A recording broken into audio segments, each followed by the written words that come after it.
Good morning, dear students. Today we are here with our social science topic, that is chapter 4, National Movements in India, part 3.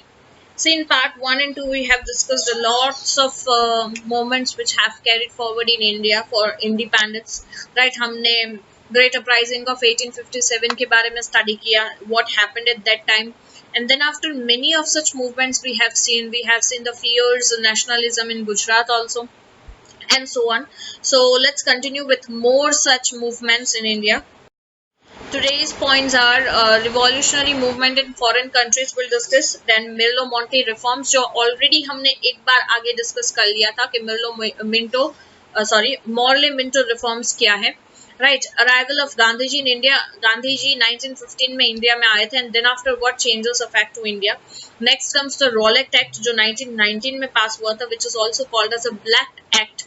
And then comes Jallianwala Bagh massacre, a great massacre of the Indian history. Right, that is in 13th March 1919. Massacre क्या है ये हमने second part में discuss कर लिया है. So let's continue. Revolutionary movement in foreign countries. अब foreign countries में भी ऐसा नहीं था कि इंडिया में ही रिवॉल्यूशनरी मूवमेंट्स शुरू हुए थे, फॉरेन कंट्रीज में भी रिवॉल्यूशनरी मूवमेंट शुरू हो गए थे, बिकॉज बहुत सारे इंडियंस आउट ऑफ कंट्रीज भी रहते थे हमारे इंडियंस, राइट. तो वहां पे भी उन लोगों ने रिवॉल्यूशनरी मूवमेंट स्टार्ट कर दिए थे. Okay, so the revolutionary movement began in foreign countries also for giving freedom to India from the British. ठीक है, तो ऐसे बहुत सारे रिवॉल्यूशनरी मूवमेंट स्टार्ट हो गए थे फॉरेन कंट्रीज में, सो दैट के इंडिया को ब्रिटिशर्स से फ्रीडम मिल सके. Okay, so the revolutionary activities that began in India spread to different countries. तो ये जितने भी रिवॉल्यूशनरी एक्टिविटीज है, राइट, जो इंडिया में स्प्रेड हुई वो अलग अलग कंट्रीज में भी स्प्रेड हुई थी, like England, Canada, America, Germany, France, Myanmar जिसको पहले बर्मा कहते थे, Malaya, Singapore, Afghanistan and Russia. ये सारे कंट्रीज में जितने भी इंडियंस वहां रहते थे उन्होंने भी बहुत सारे रिवॉल्यूशनरी मूवमेंट्स उन कंट्रीज में शुरू कर दिए थे, सो दैट के इंडिया को फ्रीडम मिल सके. The active revolutionary who took part in revolutionary activities in foreign countries are, जो active revolutionaries थे जिन्होंने फॉरेन कंट्रीज के रिवॉल्यूशनरी एक्टिविटी में पार्ट्स लिए, उनके नाम है श्यामजी कृष्ण वर्मा, मदन लाल ढींगरा, वीर सावरकर, लाला हरदयाल, उधम सिंह, राजा महेंद्र प्रताप, मैडम भिगाजी कामा, सरदार सिंह, राणा मौलाना अब्दुल्ला, मौलाना बशीर, चंपक रमन पिल्ले, डॉक्टर मथुर सिंह जिसको खुदा बख्श भी कहते थे, ये सारे इन एक्टिविटीज से एसोसिएटेड थे. So revolutionary movement in foreign countries. The revolutionary activities in foreign countries give impetus to the revolutionary activities in India. तो जितने भी foreign countries में activities शुरू हुई revolutionary, उसका impetus या उसका impact कहीं ना कहीं इंडियन revolutionary activities पर भी हुआ.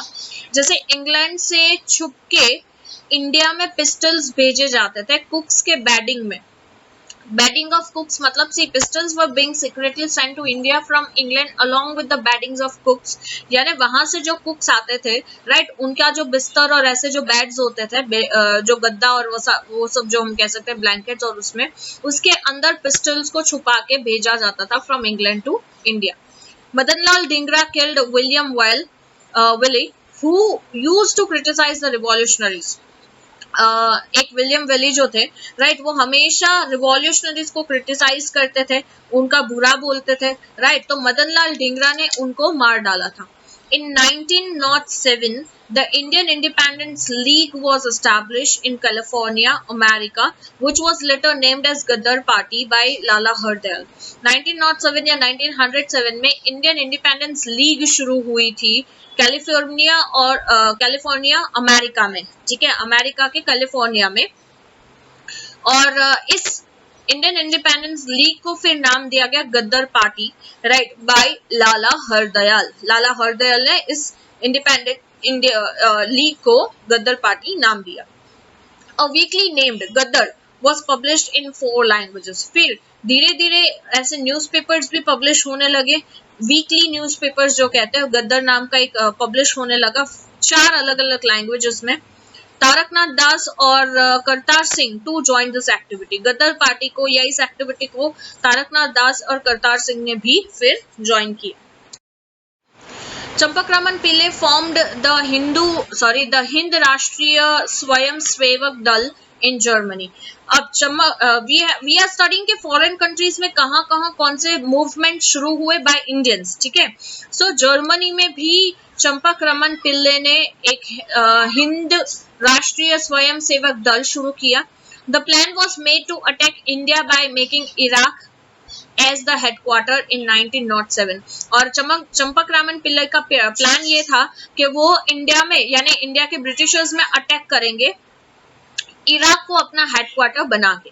In the International Socialist Conference held in Stuttgart, Germany, the national flag prepared by Madame Kama was hoisted for the first time। फिर एक इंटरनेशनल सोशल कॉन्फ्रेंस हेल्ड हुई थी जर्मनी के स्टटगार्ट की जगह पे, राइट। वहां पे हमारा नेशनल फ्लैग जो मैडम कामा ने प्रिपेयर किया था उसे for the first time hoist किया गया, फहराया गया। राजा Mahendra Pratap formed the provisional independent government under राष्ट्र प्रमुख in अफगानिस्तान। राजा महेंद्र प्रताप ने इंडिपेंडेंट प्रोविंशियल गवर्नमेंट फॉर्म की अफगानिस्तान में, जिसका नाम हुआ राष्ट्र प्रमुख, राइट। इन विच बरकतुल्ला, जिसमें बरकतुल्ला, अब्दुल्ला, मौलाना बशीर, शमशेर सिंह, डॉक्टर माथुर सिंह, ये सब अफगानिस्तान के इस राष्ट्र प्रमुख में ज्वाइन हुए। This government made efforts to get help from Russia, Iran, Turkey, etc.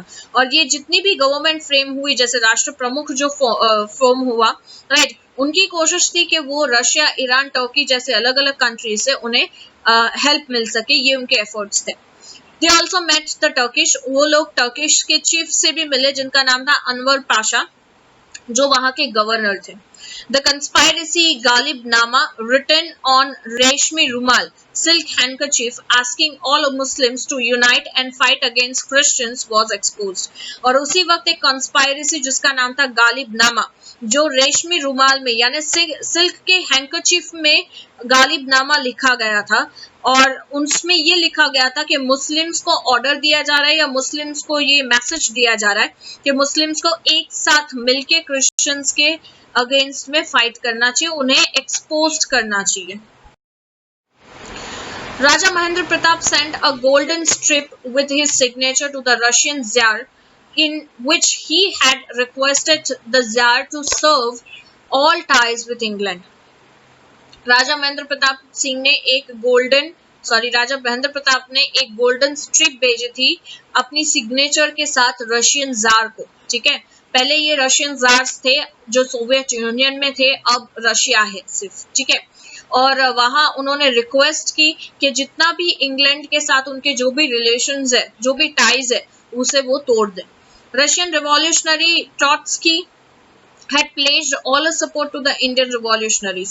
अब रशियन के भी एक रिवॉल्यूशनरी थे जिसका नाम था ट्रॉट्स्की, राइट। इन्होंने भी प्लेज किया कि वो हर तरीके का सपोर्ट देंगे इंडियन रिवॉल्यूशनरीज को। Sohanlal Pathak in Burma and that is Myanmar, okay, and Parmanand in Singapore carried on revolutionary activities। Burma में या म्यांमार में सोहनलाल पाठक ने और सिंगापुर में परमानंद ने अपनी रिवॉल्यूशनरीज एक्टिविटी शुरू की। In addition to this, the Kamangatamaru and the Toshamaru streamer events provided inspirations to the Indian revolutionaries staying abroad to fight against the British। और इसके अलावा ये जो दो नाम है, that is Kamangatamaru and Toshamaru, ये एक स्टीमर है, राइट, जो कहीं ना कहीं हमें इन लोगों को इंस्पायर किया। It got the inspiration to the Indian revolutionaries staying abroad, जो बाहर अब्रॉड में रहते हैं, राइट, कि वो भी इनके लिए अपने इंडिया के लिए क्या कर सकते हैं, फाइट कर सकते हैं, वो भी अपने इंडिया के लिए या ब्रिटिशर्स के अगेंस्ट जा सकते हैं, ठीक है। Steamer, we all know a ship और बोट और a type of locomotive powered by steam, ठीक है। The Indian youth in the age group of 18 to 24 years were mainly involved in the radical freedom movements। हमने second part में पढ़ा था, there are two groups of Congress party जो सूरत में split हुई थी, जैसे सूरत स्प्लिट भी कहते हैं। और वो कांग्रेस पार्टी दो में डिवाइड हुई, एक का नाम पड़ा मॉडरेट्स और दूसरे का radical. Moderates are the one who is some like tortoise, उनकी सोच, उनकी डिमांड्स टॉर्टोइज की जैसी स्लो हुआ करती थी, राइट। और रेडिकल्स आर समथिंग के टिट फॉर टैट में बिहेव करते थे, बिलीव करते थे, या उन्हें जो काम होना चाहिए वो मतलब जितना जल्दी हो सके they want independence. So radical group में, रेडिकल के फ्रीडम मूवमेंट्स में मैक्सिमम जो इंडियन यूथ जुड़ा हुआ था, जो 18 से 24 इयर्स के थे, they used to carry out any kind of thrilling acts as they did not fear death। ये लोग कुछ भी करने के लिए तैयार थे, कोई भी थ्रिल करने के लिए तैयार थे, क्योंकि उन्हें डेथ से भी डर नहीं लगता था। they are ready to sacrifice their lives just for India's independence। when caught, they readily embraced death, shouting slogans like Inqilab Zindabad and Vande Mataram for the purpose of freedom of their motherland। अगर ऐसे youth या radicals, जैसे हमने भगत सिंह के बारे में पढ़ा है, सुखदेव के बारे में पढ़ा है, राजगुरु के बारे में पढ़ा है, जब उन्हें पकड़ लिया जाता था तो रेडिली वो हमेशा खुशी खुशी अपनी डेथ को वो एक्सेप्ट कर लेते थे, राइट। और सिर्फ इतना ही नहीं, वो एक स्लोगन भी चिल्ला चिल्ला के कहते थे, दैट इज इनकलाब जिंदाबाद और वंदे मातरम, राइट। और वो खुशी खुशी अपनी जान देने के लिए भी, शहीद होने के लिए भी तैयार है, just for the freedom of their Motherland. Their sacrifices would provide inspiration to the young generation for ages। So उनके जितने भी sacrifices हैं हमारे youth के, right, ये हमेशा young generations को inspire करती रहेगी। अब आता है Morley Minto reforms. Morley Minto के बारे में हमने आगे भी डिस्कस किया था, जिन्होंने हिंदूज और मुस्लिम्स को डिवाइड किया, और यहाँ तक कि ये भी कहा गया कि पाकिस्तान के जो फादर हमने जो पढ़े थे, he was called as a Morley, और मिंटो को ऐसा वो नाम एक दिया गया था, गेटिंग। सो फिर से एक रिफॉर्म पास हुआ 1909 में, क्योंकि उन्होंने मुस्लिम्स को एनकरेज किया कि उन्हें एक अपना अलग से डिमांड करना चाहिए, अपने वोटिंग राइट्स और वो सब। So the English adopted the policy of divide and rule, we have already studied this, to create enmity between Hindus and Muslims. Hindus और मुस्लिम्स के बीच में दुश्मनी क्रिएट करने के लिए उन्होंने डिवाइड और रूल पॉलिसी अपनाई। ये बात थी 1906 की, और अभी हम डिस्कस कर रहे हैं 1909, यानी 3 साल के बाद क्या हो रहा है वो देखें। Under the leadership of Aga Khan, Muslim delegations met Viceroy Minto। अब आगा खान के लीडरशिप में जितने भी मुस्लिम डेलीगेशंस थे, वो मिंटो, वाइसरॉय मिंटो से जाके मिले। मॉर्ली वॉज द इंडियन वजीर। हमने पहले ही पढ़ा था कि मॉर्ली कौन थे, उस वक्त के इंडियन वजीर थे 1909 में।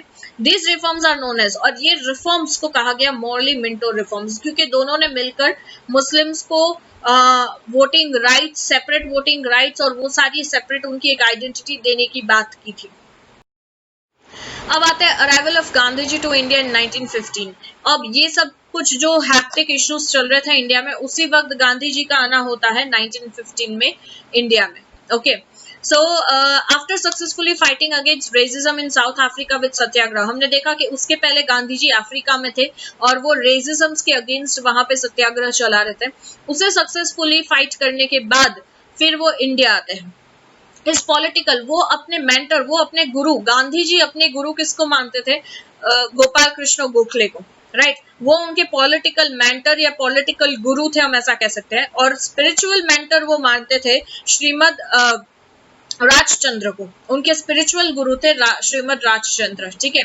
From whom he got inspiration, Gandhi ji traveled across India and observed the life of Indians। इन दोनों के इंस्पायरेशन से, गोपाल कृष्ण गोखले और श्रीमद राजचंद्र के इंस्पायरेशन से, गांधी जी ने डिसाइड किया कि वो पूरे इंडिया को ट्रैवल करेंगे और लोगों की लाइफ से, इंडियंस की लाइफ को ऑब्जर्व करेंगे। और यही एक वक्त था, we all know that Gandhi ji was a barrister, right. और जो यूजुअली उस वक्त तक वो सूट और ये सब पहनते थे, बट जब इंडिया में गरीबी देखी, लोगों की हालत देखी, लोगों के पास पहनने के लिए कपड़े नहीं थे, at that time he decided कि जब तक ये सब कुछ सेटल नहीं हो जाता, इंडिया की हालत अच्छी नहीं हो जाती, तब तक वो सिर्फ धोती ही पहनेंगे। और तब से गांधी जी ने ये स्टार्ट किया। He considered exploitation as the root of poverty in India and made plans to abolish British rule in India. उनको ये बात समझ में आ गया था कि एक्सप्लॉयटेशन इंडिया के पॉवर्टी के रूट में आ गया है, पॉवर्टी को बढ़ाया जा रहा है, और उन्होंने ये डिसाइड किया था कि किसी भी तरीके से ब्रिटिशर्स के रूल को अबॉलिश करना होगा। अब आता है रॉलेट एक्ट। उसी वक्त 1919 में रॉलेट एक्ट पास हुआ था। The British government formed the Rowlatt Act under the chairmanship of Rowlatt, the Minister of Law, 1919। British government ने एक एक्ट पास किया था जिसका नाम था रॉलेट एक्ट, और इसके चेयरमैन थे रॉलेट, जो मिनिस्टर ऑफ लॉ थे। This act was framed with the purpose of suppressing revolutionaries and nationalists। और ये एक्ट इसलिए फ्रेम किया गया था ताकि रिवॉल्यूशनरीज और नेशनलिस्ट को सप्रेस किया जाए। सप्रेस यानी उन्हें गिराया जाए, उन्हें तोड़ा जाए, उनकी एक्टिविटीज को रोका जाए।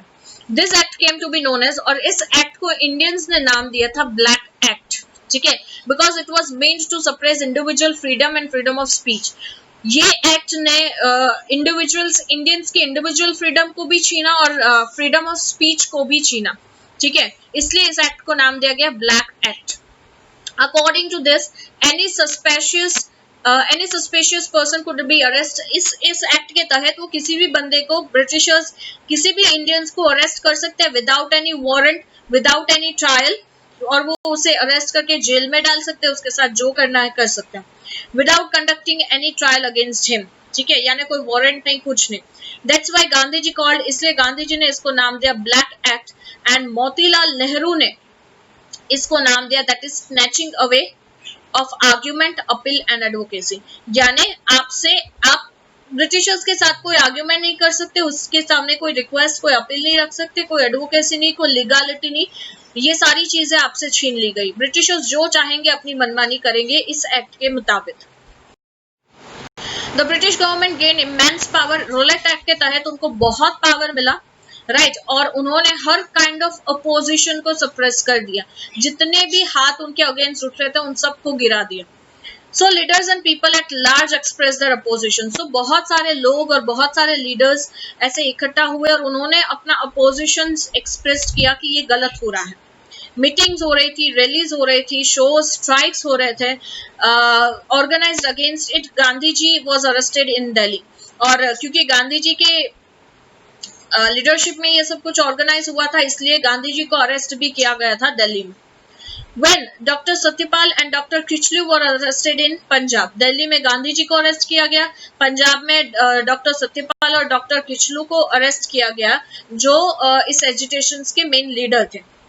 The government vehemently tried to suppress all opposition। जो भी अपोजिशन यानी जो भी उनके खिलाफ जाते थे उन सबको vehemently अपोज करना, उन सबको सप्रेस करना, उन सबको गिराना, उन सबको जेल में डालना, उनके अगेंस्ट कुछ भी करना, गवर्नमेंट वो सब कुछ कर रही थी। अब इसी वक्त जब रॉलेट एक्ट और वो सब चल रहा था तभी जलियांवाला बाग मसकर हुआ था 13 मार्च 1919 at the same year of Rowlatt act. अब ये क्या हुआ, क्योंकि हमने देखा कि पंजाब में पॉपुलर लीडर्स जो थे डॉक्टर सत्यपाल और डॉक्टर किचलू को अरेस्ट कर दिया गया इन अमृतसर पंजाब, ठीक है। सो पब्लिक इकट्ठा हुई जलियांवाला बाग में, it was a type of garden. इस जलियांवाला बाग में एक मीटिंग ऑर्गेनाइज हुई, पब्लिक गैदरिंग ऑर्गेनाइज हुआ अमृतसर के जलियांवाला बाग में, और ये दिन था बैसाखी का, it was the day of Baisakhi, ठीक है। जस्ट इतना था कि इन लोगों ने जिस तरीके से इन दोनों को अरेस्ट किया इसको अपोज करने के लिए, मतलब कोई हथियार नहीं थे उनके पास, it was just a gathering, वहां पे सिर्फ लोग इकट्ठा हुए थे एक बात को डिस्कस करने के लिए, ठीक है, ऐसा हम कह सकते हैं। उसी वक्त जनरल ऑर्डोनिल डायर वहां पहुंचे अपनी टीम के साथ, अपने ट्रूप्स के साथ, किसी को वार्निंग दिए बिना। अब जो जलियांवाला बाग था उसका एंटर और एग्जिट का एक ही गेट था, ठीक है, उस गेट को बंद कर दिया गया। अपने ट्रूप्स के साथ वो अंदर पहुंचे, किसी वार्निंग के बिना उन लोगों ने, जनरल डायर ने सब पर ओपन फायर करना शुरू कर दिया, जिसमें इनोसेंट लोग थे, जिसमें बूढ़े थे, एजेड पीपल थे, जिसमें बच्चे थे, जिसमें विमेन्स थे, हर किसी को कोई गलती के बिना, ना ही उनके पास कोई वेपन्स थे, कुछ नहीं था, वो सिर्फ वहां पे इकट्ठा हुए थे एक बात को डिस्कस करने के लिए, राइट, अबाउट रॉलेट एक्ट। वहां पे वो पहुंचे और सबको बहरे में से वहां पे मशीन गन से शूट कर दिया। देयर वर हाई वॉल्स, बहुत ऊंची ऊंची दीवारें थी, फोर साइड्स बाग को पूरे कवर किए हुए, कोई कहीं से भाग नहीं सकता था, राइट, और मिडल में एक अनयूज्ड कुआं था, जो यूज नहीं होता था, ऐसा कुआं था, बहुत गहरा था। लोग खुद की जान बचाने के लिए, इवन फायरिंग से बचने के लिए उसमें कूद रहे थे, और जिसकी वजह से उसमें कूदने के बाद भी लोगों की डेथ हो गई थी। अकॉर्डिंग टू द गवर्नमेंट की रिपोर्ट के हिसाब से 379 people died and 1200 injured, but as per the committee, जो कांग्रेस कमिटी अपॉइंट हुई थी, उन लोगों के हिसाब से इतने नहीं बल्कि thousands of people were died in that firing. 1000 से भी ज्यादा लोग उसमें मारे गए थे। Hunter commission investigating the case on the behalf of British government defended General Dyer. एक हंटर कमीशन बिठाया गया, राइट, सो दैट के ये इन्वेस्टिगेशन हो सके ब्रिटिश गवर्नमेंट के बिहाफ पर, और उन्होंने जनरल डायर को डिफेंड कर दिया, यानी उन्हें उनकी कोई गलती नहीं ऐसा जाहिर कर दिया। और यहाँ तक कि जनरल डायर जब वापस इंग्लैंड गए तो उनका सम्मान किया गया क्योंकि उन्होंने एक जलियांवाला बाग मसक्कर किया था, right. The commission forgive Dyer considering it was an innocent mistake that happened unknowingly. Commission ने डायर को माफ ही कर दी और माफ कर दिया क्योंकि ये एक इनोसेंट मिस्टेक थी। थाउजेंड्स ऑफ पीपल को मारना उनके हिसाब से एक इनोसेंट मिस्टेक थी और ये जानबूझ के नहीं किया, ऐसा करके उन्हें माफ कर दिया गया। दूसरे साइड हुआ कि व्हेन डायर रिटर्न, ये मैंने जो कहा कि जब वो इंग्लैंड वापस गए तो उन्हें सम्मान किया गया स्वॉर्ड के साथ और उन्हें 2000 पाउंड्स दिए गए क्योंकि उन्होंने जलियांवाला बाग मसक्कर किया। Indians got a terrible shock. ये सुन के, ये सोच के इंडियंस को बहुत धक्का लगा। यहाँ तक कि गांधी जी को जब अभी तक थोड़ा सा भी जो एक भरोसा था ब्रिटिशर्स पे, वो कंप्लीटली लॉस्ट हो गया। It was an inhuman act according to Gandhi ji, और Gandhi ji faith towards the British was completely lost. Gandhi ji को जो जरा सा भी भरोसा था ब्रिटिशर्स पे, वो भी चला गया। This event played an important role. ये इवेंट बहुत इंपॉर्टेंट रोल प्ले किया कि फिर से पूरी कंट्री को, जो हिंदू मुस्लिम्स को डिवाइड किया गया था, फिर से इस इवेंट के बाद हिंदू मुस्लिम्स यूनाइट हुए, पूरी कंट्री एक साथ हुई। This tragedy became the ground for the future non-cooperation movement. Jallianwala Bagh के वजह से फ्यूचर में एक मूवमेंट शुरू हुआ, that is non cooperation movement, जिसका मतलब होता है not to cooperate with British government. So we'll end here, hope you understand it well कि कितने मूवमेंट शुरू हुए थे for the freedom of our country. So bye bye, take care all of you.